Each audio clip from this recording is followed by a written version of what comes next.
293 hadis. Allah razı olsun ya Allah. O bizge okutkan, bu hadisten anlatkan. Allah darajalarını öğretsin ya Allah. Şoğar biz şükretmek bulu hali. O sebepten tınlap, o şartip okugan hadislerini ben sizge menine okuyturam.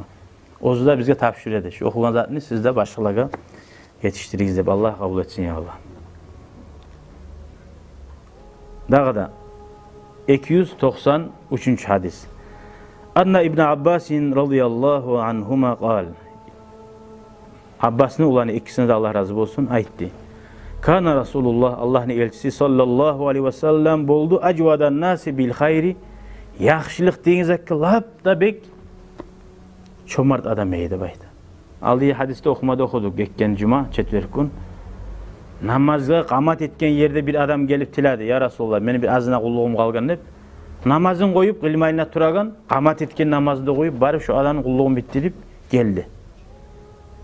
Kim etip olan zaten hali? Toxta namaz kılıyık. Hal zaman tapkansa neredik? Doğum. Algasama deredik. Peygamber aleyhissalatu vesselam şuncağı da adamın muradını bitirmeye algasa. Bari şu adamı bari kulluğunu bitirip artta gelip namaz kıldı bayda.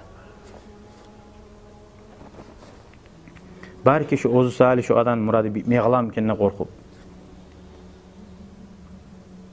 Ve kana acvada ma yakunu fi Ramazan. Ramazana gelse bek cömert olaydı yaxşılıkka. Hine yalqahu Cibril sallallahu aleyhi ve sellem Cebrail malaik yolğuydu bayta Ramazan ayda. Ve kana Cibril yalqahu fi kulli leyletin min Ramazan. Ramazan ayda her gece Peygamber bulan Cebrail yolğa bulan. Her gece. Ya'ridu aleyhi Resulullah sallallahu aleyhi ve sellem al-Qur'an. Peygamber bayağı Kur'an düşken ki Peygamber'e. Şu Kur'an düşken Kur'an'ı tekrar etti oğul. Yanıdan okuy.